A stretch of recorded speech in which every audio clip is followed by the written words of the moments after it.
सवाल दिया है, find the voltage drop across 13 ohm resistor. मतलब 13 ओम रजिस्टर के क्रॉस वोल्टेज ड्रॉप ज्ञात करना है। तो जब दो रजिस्टर किसी वोल्टेज के क्रॉस सीरीज में जुड़े होते हैं तो उनके उनके संगत रेजिस्टेंस के रेशियो में वोल्टेज को डिवाइड कर देते हैं। मतलब कि 40 वोल्ट विभवांतर को 13 ओम तथा 7 ओम के रेशियो में बांट देंगे वोल्टेज को। तो 13 ओम के क्रॉस वोल्टेज ड्रॉप हो जाएगा 40 गुणे के 13 बटा के 13 प्लस 7, यानी कि 26 वोल्ट। यहाँ पे सवाल दिया है, if the supply voltage 160 volt the value of power dissipated in 10 ohm resistor will be. इसको हल करने के लिए सबसे पहले 10 ओम के एक क्रॉस वोल्टेज ड्रॉप को ज्ञात करेंगे। तो देखिए यहाँ पे 10 ओम और 15 ओम समांतर में जुड़े हैं, अतः इसका इक्विवेलेंट रेजिस्टेंस 6 ओम निकाल लेंगे। अब देखिए जो 160 वोल्ट है उसको 6 ओम, 4 ओम और 6 ओम के क्रॉस डिवाइड कर देंगे। तो जो जो 10 ओम है उसके क्रॉस वोल्टेज का मान आ जाएगा 60 वोल्ट। अब पावर डिसिपेशन का फार्मूला होता है V स्क्वायर बटे के R, मतलब कि 60 का स्क्वायर बटे के 10। तो यहाँ से 360 वाट आ जाएगा आंसर। सवाल दिया है, two electric lamp have filament of the same metal having the same thickness. If one of them is rated 100 watt and other 500 watt connected to the same supply, then यहाँ पे बता रहा है कि दो ठो इलेक्ट्रिक लैंप है जिसके फिलामेंट सेम मेटल के बने हैं तथा उनका जो थिकनेस है वह भी सेम है, तथा एक की रेटिंग 100 वाट है और दूसरे की रेटिंग 500 वाट है, सेम सप्लाई से कनेक्ट है। तब देखिए हम जानते हैं कि पावर P बराबर होता है V स्क्वायर बटे के R। चूँकि यहाँ पे V जो है कि कांस्टेंट है क्योंकि वह सेम सप्लाई से कनेक्ट है, अतः यहाँ P प्रोपोर्शनल 1/R। मतलब कि जिसका पावर रेटिंग ज़्यादा होगा उसका रजिस्टेंस कम होगा, तथा जिसका रजिस्टेंस कम होगा उसका लेंथ भी कम होगा, क्योंकि जो रजिस्टेंस है वह डायरेक्टली प्रोपोर्शनल होता है लेंथ के। अतः जो 500 वाट वाला लैंप है उसका लेंथ कम होगा, जबकि 100 वाट वाला जो लैंप है उसका लेंथ ज़्यादा होगा। सवाल दिया है, an electric current of A is divided into three branches named branch 1, branch 2 and branch 3 respectively. The length of the wire in the three branches being proportional to 1, 2 and 4. If wire of the same material and cross section are used, what are the values of the current in branch 1, branch 2 and branch 3 respectively? सवाल यह बोला है कि 10 ampere के current को 3 branch में बांटा जा रहा है, जिन ब्रांच का लेंथ का जो रेशियो है वह 1:2:4 है, तथा हम जानते हैं कि जो रजिस्टेंस होता है वह लेंथ के प्रोपोर्शनल होता है, अतः रजिस्टेंस का भी जो रेशियो होगा वह 1:2:4 होगा।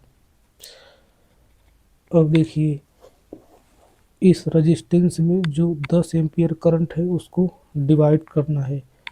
तो हम जानते हैं कि जो फ्लो होने वाली करंट होती है वह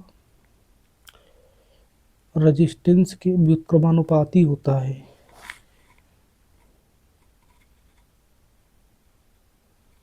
मतलब कि हम देखिए जो 10 एम्पियर की जो करंट है उसको 1/2 संबंध उल्टा यानी कि यहाँ ब्रांच में करंट ज्ञात करने के लिए 1/R1 तथा 1/R2 तथा 1/R3 के रेशियो में करंट को बांट देंगे तो आंसर आ जाएगा। सवाल दिया है voltage across the 4 ohm resistor is 20 volt, find the value of E. तो देखिए 6 ओम तथा 4 ओम दोनों सीरीज में जुड़े हैं, अतः जो करंट 6 ओम में फ्लो करेगी वही करंट 4 ओम में फ्लो करेगी तथा 4 ओम के अक्रॉस जो वोल्टेज ड्रॉप वह 20 वोल्ट दिखाया गया है। अतः जो 4 ओम का जो रेजिस्टेंस है उसमें फ्लो होने वाली करंट 5 एम्पियर हो जाएगा। तो जो 6 ओम का रेजिस्टेंस है उसके क्रॉस भी वोल्टेज जो ड्रॉप होगा वह 6×5 30 वोल्ट होगा। मतलब कि जो ई का मान होगा इसमें केवीएल लगाएंगे तो 30 + 20 बोले तो 50 वोल्ट आंसर आ जाएगा। सवाल दिया है in the circuit shown below the reading of the ideal ammeter A and voltmeter B respectively will be. देखिए जो आइडियल अमीटर होता है वह शॉर्ट सर्किट की तरह व्यवहार करता है तथा हम जानते हैं कि जो आइडियल वोल्टमीटर होता है वह ओपन सर्किट की तरह बिहेव करता है। तो देखिए यहाँ पे जो वोल्टमीटर बी है वह ओपन हो जाएगा। तो देखिए जो अमीटर ए है उसमें फ्लो होने वाली करंट का मान हो जाएगा 10/325 बोले तो 2 एम्पियर। देखिए जो वोल्टमीटर है वह ओपन हो गया है, अतः ओपन हो गया है तथा जो ए है वह शॉर्ट सर्किट हो गया है, अतः इनके एक क्रॉस वोल्टमीटर के क्रॉस जो वोल्टेज होगा वह 0 हो जाएगा। सवाल दिया है the base of thermochemical conversion is the pyrolysis. मतलब कि यदि टेम्परेचर से कोई केमिकल कन्वर्ट होता है अथवा केमिकल टूटता है तो उसको पायरोलाइसिस बोला जाता है तथा यदि इलेक्ट्रिक करंट से कोई केमिकल टूटता है तो उसे इलेक्ट्रोलाइसिस बोला जाता है। आइडियल वोल्टेज सोर्स का 0 इंटरनल रेजिस्टेंस होना चाहिए, 0 इंटरनल रेजिस्टेंस होना चाहिए। Determine the energy in joule stored by an 8 henry inductor if the current through the inductor is 4 ampere. तो हम जानते हैं स्टोर्ड एनर्जी U बराबर होता है 1/2 L × I², यानी कि 1/2 8 × 4 का स्क्वायर बोले तो 64 जूल। देखिए डायोड जो होता है वह नॉन लीनियर एलिमेंट होता है, अतः उस पर ओम्स लॉ नहीं लग सकता। देखिए determine the power dissipated in watt by the 6 ohm resistor in the circuit given below. तो देखिए इसमें हम देख रहे हैं तो दोनों साइड में मतलब कि एक ठो करंट सोर्स लगा है 2 एम्पियर का तथा उसके समांतर में 3 ओम का रेजिस्टेंस लगा है तथा दूसरे छोर पे 6 एम्पियर का करंट सोर्स तथा समांतर में 1 ओम का रेजिस्टेंस लगा हुआ है। देखिए यहाँ पे सोर्स ट्रांसफॉर्मेशन रूल लगा लेंगे, मतलब कि जो करंट सोर्स है उसको वोल्टेज सोर्स के रूप में कन्वर्ट कर लेंगे। तो देखिए जब करंट सोर्स को वोल्टेज सोर्स में तब बदलते हैं कि जब एक ठो करंट सोर्स लगा हो तथा उसके समांतर में कुछ रेजिस्टेंस हो। तो देखिए उसको वोल्टेज सोर्स में कन्वर्ट करने के लिए जो करंट होता है उसमें रेजिस्टेंस का गुणा करके मतलब कि विभवांतर लिख लेते हैं और उसकी सीरीज में जो रेजिस्टेंस लगा है समांतर में उसी रेजिस्टेंस को चिपका देते हैं। तो देखिए बन जाएगा जो बाईं छोर का जो मान हो जाएगा वह हो जाएगा 3 × 6 वोल्ट का वोल्टेज सोर्स, उसके सीरीज में जोड़ देंगे 3 ओम का रेजिस्टेंस तथा 6 ओम का ऑलरेडी से रेजिस्टेंस जुड़ा है। अब देखिए जो दाएं साइड वाला जो करंट सोर्स है उसको वोल्टेज सोर्स में मानेंगे तो वहाँ पर हो जाएगा 6 × 1 यानी 6 वोल्ट का वोल्टेज सोर्स तथा सीरीज में 1 ओम का रेजिस्टेंस। अब देखिए हम देख रहे हैं कि दोनों तरफ जो वोल्टेज सोर्स है वह समान मात्रा का है, अतः यहाँ पे केवीएल लगाएंगे तो इस सर्किट में जो करंट का मान होगा 0 होगा, क्योंकि दोनों सिरों पर जो विभवांतर है वह समान है तथा विपरीत है, इसीलिए इसमें जो करंट है वह फ्लो नहीं करेगी। दोनों सिरे पर विभवांतर का पोलरिटी सेम है तथा समान है, अतः इसमें करंट फ्लो ही नहीं करेगी। What will be the peak value of voltage in volt of a voltage waveform when the root mean square value of voltage is 30 volt.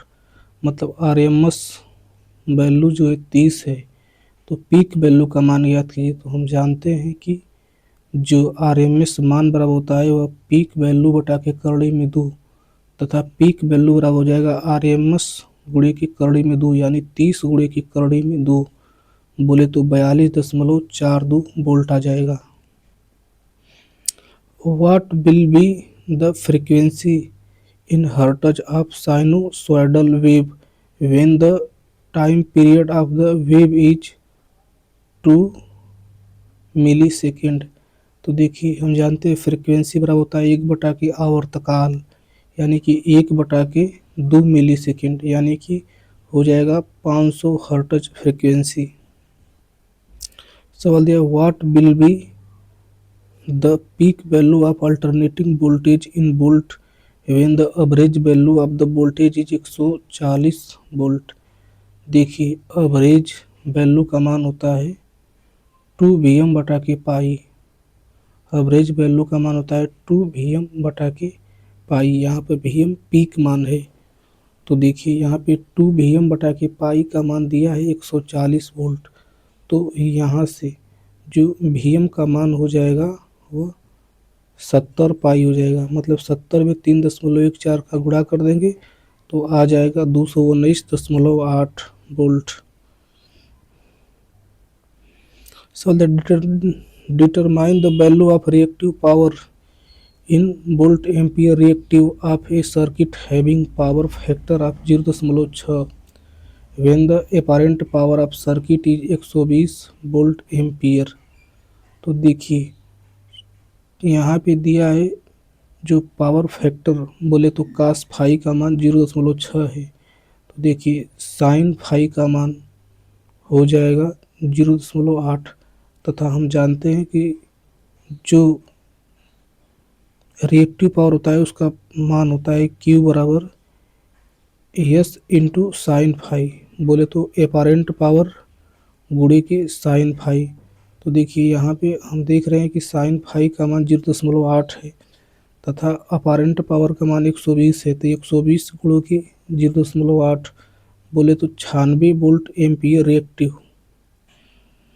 सवाल दिया है a coil is wound with 50 turns and a current 8 ampere produce a flux of 200 microweber. Calculate inductance of the coil.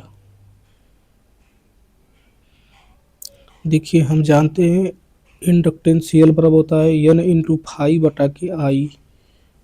तो देखिए यहाँ पे जो N का मान है वह 50 टर्न है तथा फाई का मान है 200 माइक्रोवेबर। तथा यहाँ पे जो आई का मान है वह 8 एम्पियर है। तो यहाँ से हो जाएगा यल बराबर 50 गुणे के 0.2/8 बोले तो 10/8 बोले तो 1.25 मिली हेनरी आ जाएगा आंसर। देखिए जो साइन फाई का जो फार्मूला होता है वह होता है करड़ी में 1 - cos स्क्वायर फाई। सवाल दिया है an electric heater is connected across 230 volt and it draw a current of 2 ampere then the resistance offered by the heater is. तो देखिए रेजिस्टेंस आर बराबर होता है वी बटा के आई बोले तो 230/2 यानी कि यहाँ आ जाएगा आंसर 115 ओम। देखिए सस्पेक्टेंस की यूनिट क्या होती है इंडक्टिव सस्पेक्टेंस।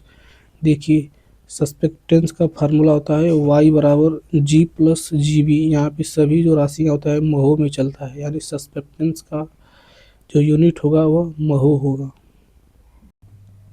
सवाल दिया है two bulbs of rating 230 volt 60 watt and 230 volt 100 watt are connected in parallel across supply mains identify the correct statement. देखिए इसमें दिया है कि दो ठो बल्ब है 230 वोल्ट के क्रॉस जुड़े हुए हैं। एक का पावर 60 वाट है दूसरे का 100 वाट है। तो कौन सा मतलब ज़्यादा ग्लो करेगा। तो देखिए इसका फार्मूला होता है श्रेकच SH।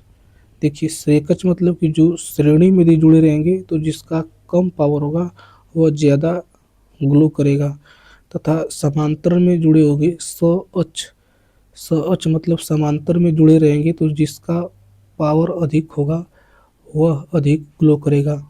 मतलब कि यहाँ पे पैरेलल में जुड़े हुए हैं अतः जिसका पावर रेटिंग हाई है बोले तो 100 वाट वाला बल्ब ज़्यादा ग्लो करेगा। सवाल दिया है with the current direction marked in the circuit Sovan the net voltage applied is. देखिए यहाँ पे जो करंट की डायरेक्शन को हम जो रेजिस्टेंस की पोलरिटी मार्क किया हो उससे तथा वोल्टेज के पोलरिटी से यह ज्ञात होता है कि जो करंट है वह क्लॉकवाइज चल रही है।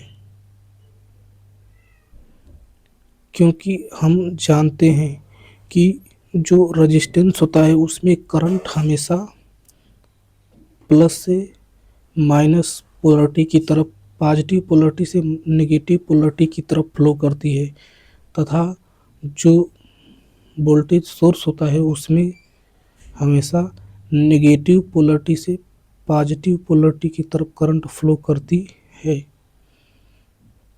देखिए यहाँ पे जो V1 वोल्टेज सोर्स है उसका पॉजिटिव सिरा V2 वोल्टेज सोर्स पॉजिटिव सिरा से जुड़ा है मतलब दोनों सेम पोलरिटी से जुड़े हैं। तो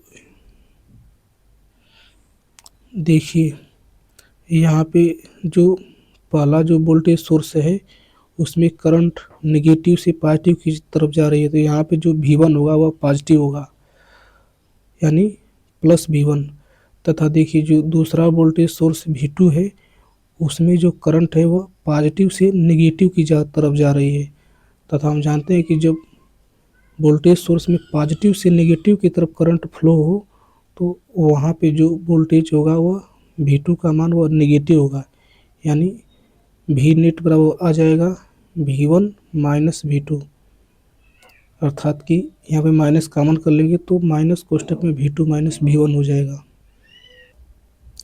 सवाल दे which property of electrical conductor opposes a change in current. देखिए करंट का अपोज रेजिस्टेंस करता है तथा करंट चेंजिंग का विरोध जो होता है वह इंडक्टेंस करता है। सवाल दिया है the capacitive reactance of A circuit is 60 ohms when it is supplied with A 50 hertz supply, what will be the value of capacitive reactance in ohms of the same circuit if it is supplied with a 60 hertz supply. देखिए यहाँ पे हम जानते हैं capacitive reactance x बराबर होता है 1/ओमेगा सी, बोले तो 1/2 पाई एफ सी। मतलब कि यहाँ से जो रिएक्टेंस है वह डायरेक्टली जो फ्रीक्वेंसी है उसके व्युत्क्रमानुपाती है। अतः यहाँ से हो जाएगा x2/x1 बराबर f1/f2। यहाँ पे देखिए f1 का मान जो है कि 50 हर्ट्ज है तथा f2 का मान 60 हर्ट्ज है तथा x1 का मान जो दिया है वह 60 ओम्स है। तो x2 का मान हो जाएगा x1 गुणे के f1/f2, मतलब कि 60 गुणे के 50/60। तो यहाँ से x2 का मान 50 ओम आ जाएगा।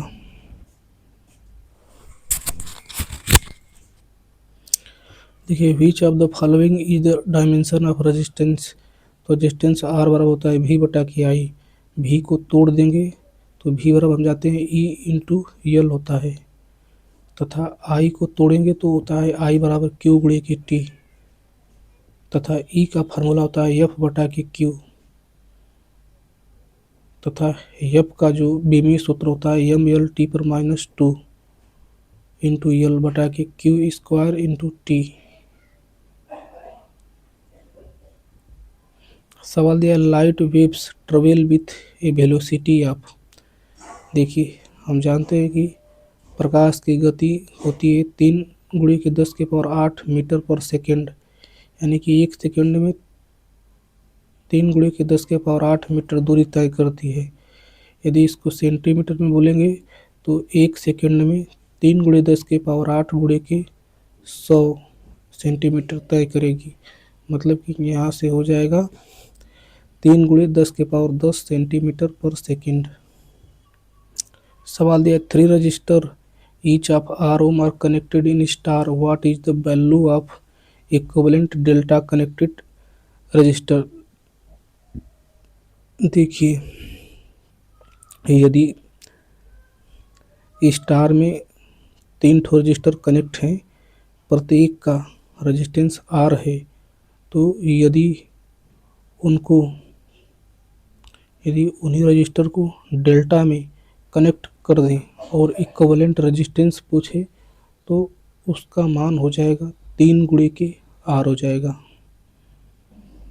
और देखिए यदि डेल्टा में 3 ठो रजिस्टर कनेक्ट हैं जिनका रेजिस्टेंस प्रत्येक का R है, तो यदि उनको अगर स्टार में कनेक्ट कर देंगे तो उसका इक्विवेलेंट रेजिस्टेंस जो होगा वह R का 1/3 यानी R/3 हो जाएगा। इस बात को ध्यान रखें। Find the R3 of the circuit shown in the figure. तो देखिए यहाँ पे जो बैटरी से जो करंट जा रही है वह 2 पार्ट में डिवाइड हो जा रही है। देखिए जो 50 मिली एम्पियर की करंट जा रही है बैटरी से, वह पहले ब्रांच में 10 मिली एम्पियर जा रही है, तो जो दूसरा समांतर ब्रांच है उसमें जो है कि 40 मिली एम्पियर जाहिर सी बात है करंट जाएगी। तो देखिए तथा हम जानते हैं कि जब 2 पैरेलल में रेजिस्टेंस जुड़े होते हैं तो उनको पैरेलल जो विभवांतर होता है वह समान होता है। मतलब कि यहाँ से हो जाएगा 10 मिली एम्पियर × 100 के बराबर 40 मिली एम्पियर × R3। तो यहाँ से R3 का मान जो हो जाएगा वह 25 किलो ओम आ जाएगा। सवाल दिया the magnetic field energy in an inductor changes from maximum value to minimum value in 5 millisecond when connected to an AC source. The frequency of the source is, देखिए जो साइनोसोडल वेव होती है उसका figure चित्र में दिखाया गया है तथा यह दिखाया जा रहा है कि जो इसमें जो मिनिमम वैल्यू से मैक्सिमम वैल्यू होने में जो टाइम पीरियड लग रहा है वह 5 मिली सेकेंड लग रहा है। मतलब कि 0 से मैक्सिमम होने में 5 मिली सेकेंड लग रहा है तथा हम जानते हैं कि साइनोसॉइडल वेव में आवर्तकाल के चौथाई समय में यानी T/4 समय में 0 से मैक्सिमम होती है। तो यहाँ से जो आवर्तकाल का मान हो जाएगा वह, चूँकि T/4 का मान 5 मिली सेकेंड तो T का मान 20 मिली सेकेंड हो जाएगा तथा फ्रीक्वेंसी बराबर हम जानते हैं 1 के आवर्तकाल, तो F बराबर हो जाएगा 1 के 20 मिली सेकेंड, बोले तो 50 हर्ट्ज फ्रीक्वेंसी आ जाएगा। सवाल दिया है, if a 10 micro farad capacitor is connected to a voltage source with Vt बराबर 50 sine 200 t volt, then the current through the capacitor is. तो देखिए कैपेसिटर से जो करंट फ्लो होती है उसका मान I बराबर होता है C इंटू dV/dt। कैपेसिटर से फ्लो होने वाली करंट का मान होता है C इंटू dV/dt। मतलब कि जो यहाँ पे वोल्टेज Vt दिया है उसका डिफरेंशिएशन कर देंगे, यानी कि हो जाएगा I बराबर 10⁻⁻5 d/dt कोष्टक में 50 साइन 2000 t। इसका देखिए इसको डिफरेंशिएट करके हल कर देंगे तो आ जाएगा cos 2000 t। देखिए determine the voltage at point C shown below with the respect to the ground. देखिए जो नेगेटिव पोलरिटी होती है उसको ग्राउंड हम लोग मान लेते हैं, तो यहाँ पे जो B पॉइंट है वह ग्राउंड हो जाएगा। तो जो C पॉइंट पे वोल्टेज है वह 50 ओम के क्रॉस जो वोल्टेज होगा वही आएगा। तो वोल्टेज डिवाइडेड रूल के हिसाब से वोल्टेज को हम जो रेजिस्टेंस है उसी के अनुपात में बांट देंगे, क्योंकि यहाँ पे 120 वोल्ट के एक क्रॉस 100 ओम तथा 50 ओम रेजिस्टेंस में जुड़े हुए हैं। तो यहाँ से Vc का माना जाएगा 120 गुणे के 50 बटा के 100 प्लस 50 यानी 120 गुणे के 50 बटा के 150। तो इसको हल कर देंगे तो 40 वोल्ट आ जाएगा आंसर।